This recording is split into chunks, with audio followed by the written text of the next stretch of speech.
Aware that tomorrow we'll be having the national census, and it's going to be a very important national exercise because the census is going to assist the government in planning on how they're going to allocate resources to the people in the country of Kenya. So the resources are going to be divided equitably. So we are delighted that Kenya, all along, this is going to become the 6th time the national census is going to be conducted ever since Kenya attained its independence. And it's a smooth process. So now, we have an issue here. The government has been advertising on the television and different information setups. And we know Article 54 of the Constitution talks about accessibility of information. So this accessibility of information must have a sign language on the television during the adverts of information. And you see the deaf people everywhere, that is how they get information. But if you look at the Kenya National Bureau of Statistics, their adverts are not accessible to the deaf people. So that is the first challenge that we see.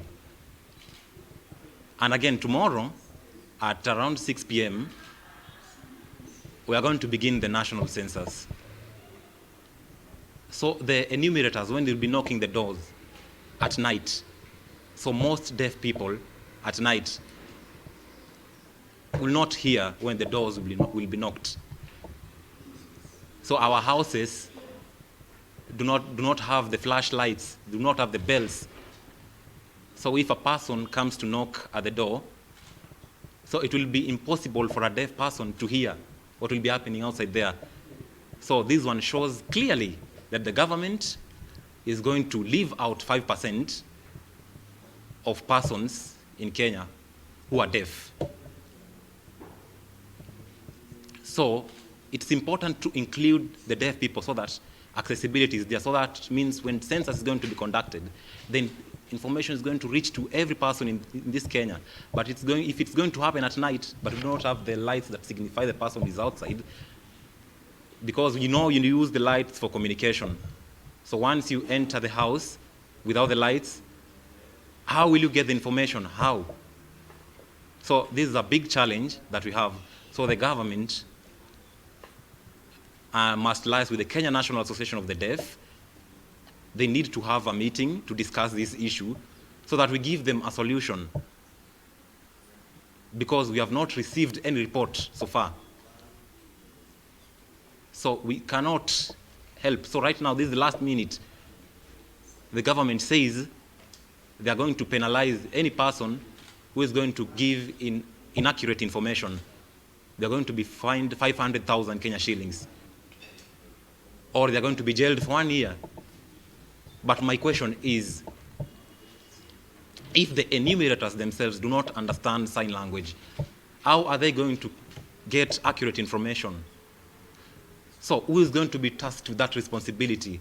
Who is going to be penalized? Is it the enumerator or the deaf person? Because there's going to be communication barrier there. So we think it's important that the Kenya National Bureau of Statistics needs to approach it in the correct way. Because we have key deaf people out everywhere in this country. For instance, in Dandora there, we have a deaf person there who knows the correct number of deaf persons who are there. So the deaf persons themselves can assist them to get the number of the deaf people.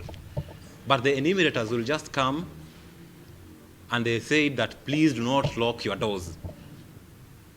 Once the enumerators come, but if you have the deaf person who understands how to read and write, they will probably explain to them. And it needs to be in KSL, Kenyan Sign Language. Because you see, most of us cannot read and write. Sign language only is the language that we use. So if you come with a paper expecting writing, you see the English texts without sign language, how are you going to capture the accurate information? So we need to get accurate data, because we always say we have 800,000 deaf persons. Some estimate 2 million, some different numbers. So which is the correct number? So we need to capture clarity here. So we need to look for information and look for the correct data, and then we jot them down. Because World Health Organization says that 5% of persons are persons who are deaf. So that means about 4 million persons in Kenya are deaf. So we need to verify this information.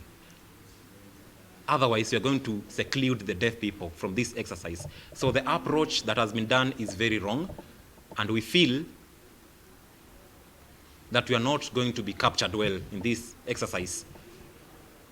Because you will not come to knock the door of a deaf person, and then they'll open for you, and then tomorrow you expect that deaf person you expect to call that deaf person which phone?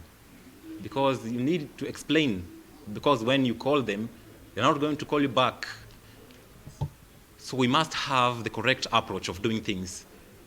Deaf people are also Kenyans. We cannot block them from getting responsibility and accessing resources.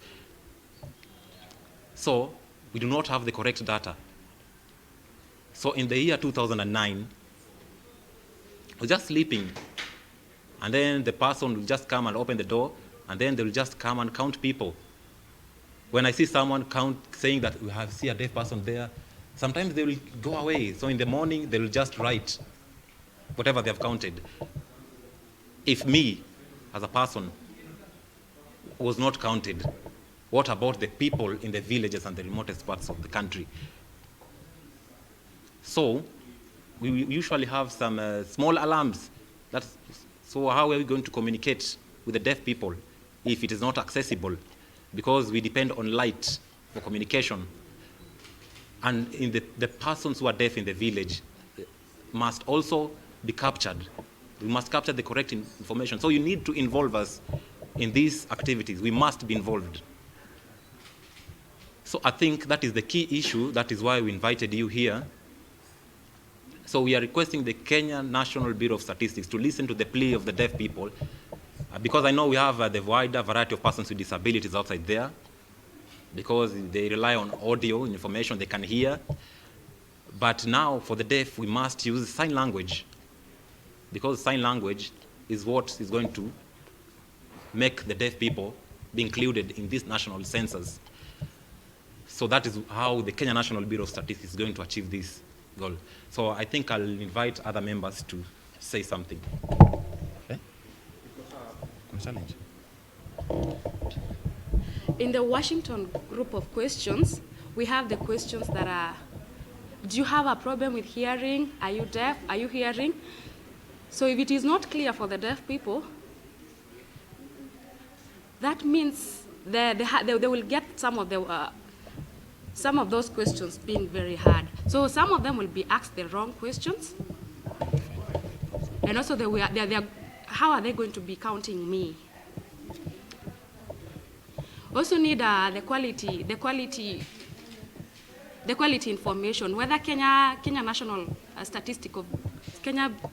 Bureau of Statistics, for example, in Kibera, the people who are living there, in Mathare, some of them are poor. They don't have the quality technology that they would be using. So they will be asking KNBS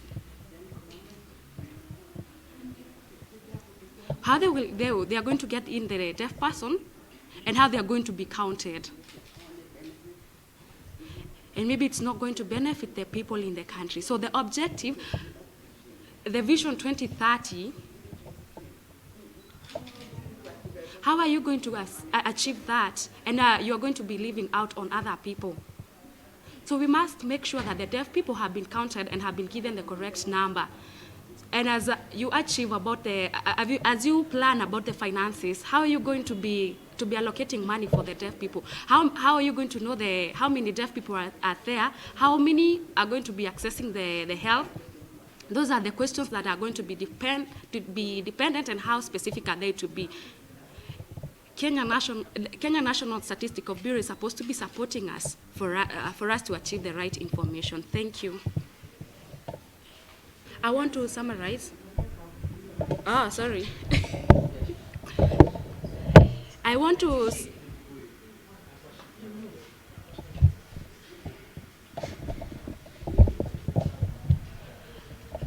to summarize on whatever my colleagues have already said. It's true. It can't be with us. It can't be anything without us.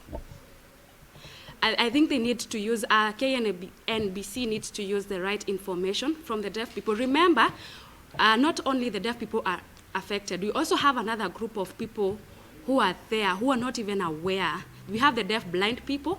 How are they going to count the people who are deaf blind? How are the questions going to be? Is there an interpreter who will be there? So I think we should look for the right people who are going to be doing this, and who are going to work in the counting of the people, in the census. Yes, it's very important. Thank you.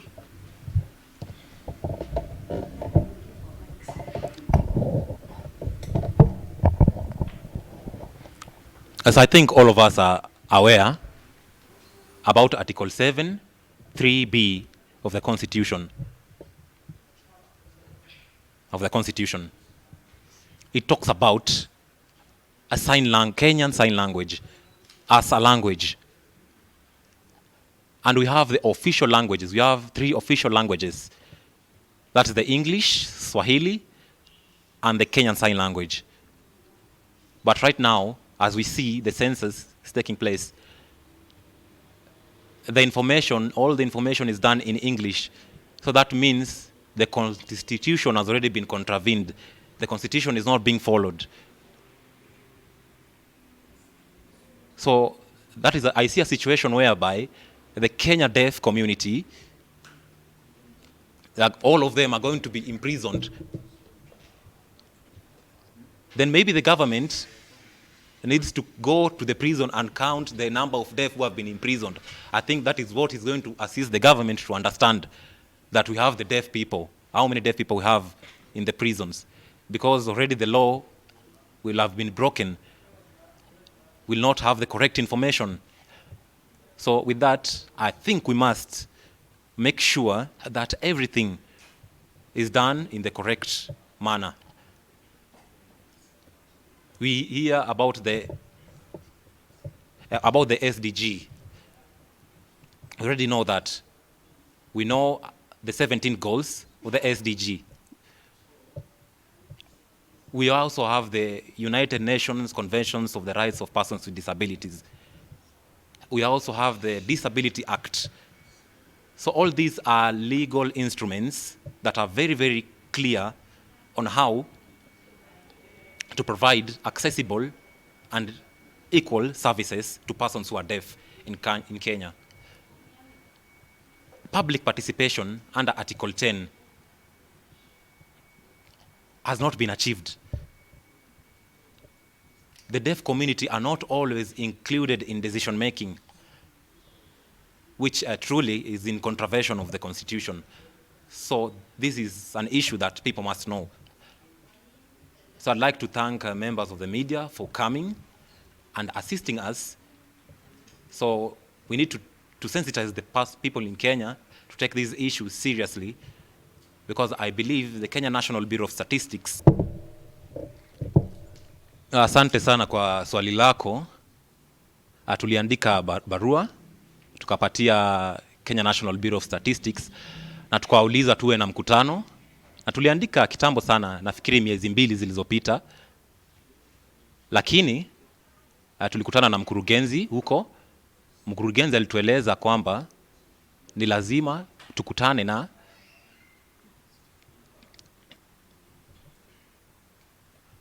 na mkurugenzi mwingine wa watu, na afu tukatuma barua tena tukuuliza mkutano na mpaka sasa tujapata jibu. Hata juzi nilituma barua, nimekuwa nikifuatilia, na pia nimekuwa nikituma watu kufika katika afisi zao, lakini mpaka wa sasa tujapata jibu. Kwa hivyo inamaanisha hawako tayari kuwa na mawasiliano nasi. Ndiposa tuliamua kama hawezi kutusikiza na wakati umefika, ni wakati wa mwisho, lazima tunajua hiyo ni makosa.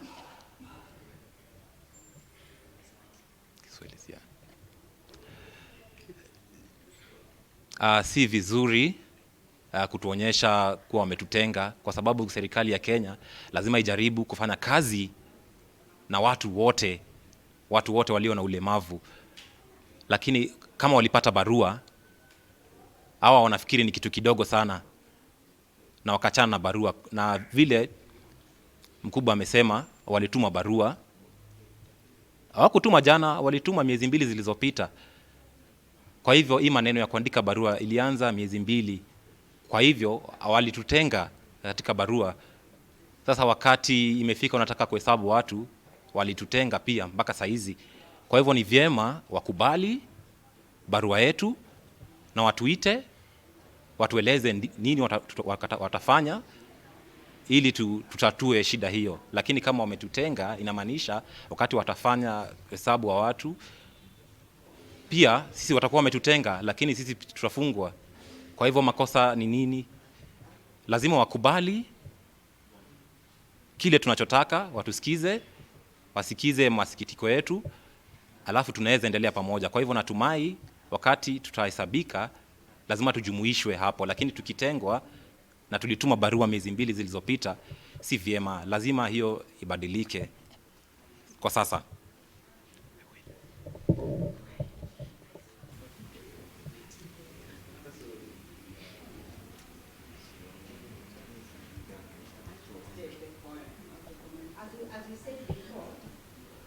As we said before,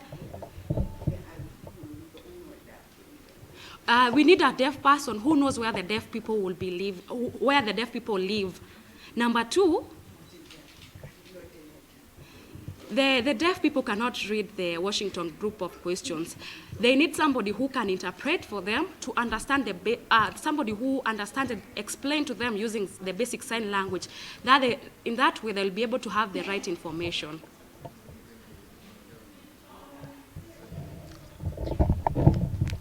So I believe that we must have sign language interpreters and with the deaf people working together as a team. That's going to be easy for the deaf people to know. So when a person will come, we'll be knowing very, very easy, because it will be easy to know the person. Because if we have the sign language and the sign language interpreter and the deaf, it's going to be easy to know who is coming there. So who will be in the house? If it's a house for the deaf, they can enter and then they can do the questions. But as I see, most people who have been employed, we have no deaf people employed with you. We don't even have anyone who understands sign language. So they'll be coming to knock the doors. So how will you know that? So perhaps I can accept me myself as a person. I'll open the door. Then once you enter the house, whether you're a robber or who, you don't know sign language, I will not know. So I'll just wait to see what happens, because I don't know. And even in the morning, when I opened the gate, I was surprised. I saw someone writing something on a placard, so I thought the census had already been done. So what does that mean? I don't know anything. So I don't know if I've been counted. I don't know whether they are planning to come. I don't know anything. So because I've not been given clear information. So I believe that most deaf people have the same problem. Even the people who have the gates, they have their own gated houses. I believe something needs to be written there, but the deaf people will be shocked. What is the writing going to be for? Because last time, when they did the census, I was there in the house, but I never knew whether people counted me. I was not counted, I know. Because they came and said, okay, these people are deaf, we have deaf people there. I think we have 2 or 3, but I don't know whether they have a family or not. They just came and left. So it doesn't make any sense. So even right now, I don't know. So this, I don't know what this team intends to plan. I don't know anything. So I'm still waiting to see what happens. But I'm requesting the government to try and look for a solution urgently. If they can employ interpreters, or they can look for persons who are deaf, who understand reading and writing, they can assist them. Because this is a big worry to the deaf who are in the village who cannot write. They are going to be stuck. What are we going to tell them? We are just going to see that the deaf are there, and then we're going to say, okay, there's a family of how many members, then you're going to record it down. But we are not going to know what you're going to do. And then a deaf person can be arrested. How are they going to be answerable to that? Can you penalize them for wrong answers? So the communication has failed. So you cannot penalize that deaf person. You'll be the person with the problem. So I think we need to look for a way to sort out the issues in the deaf community. I want to Attained very faster. But you see, the law has been coming up too. Thank you so much, members of the media. Thank you.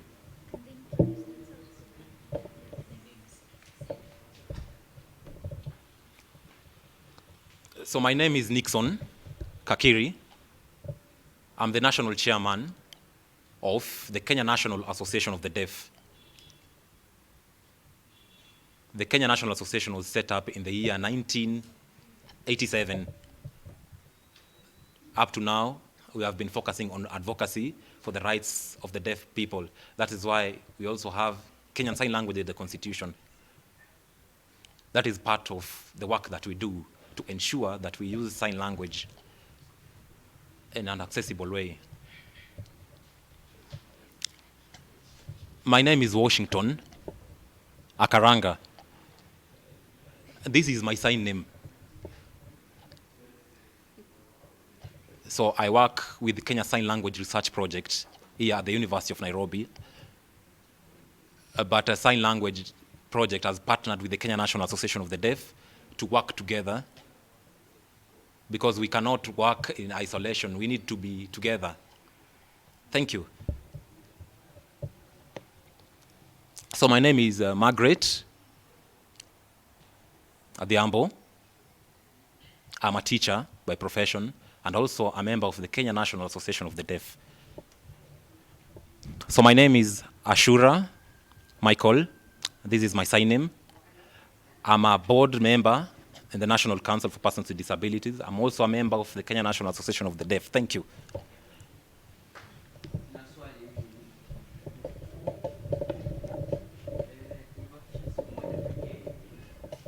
Thank you.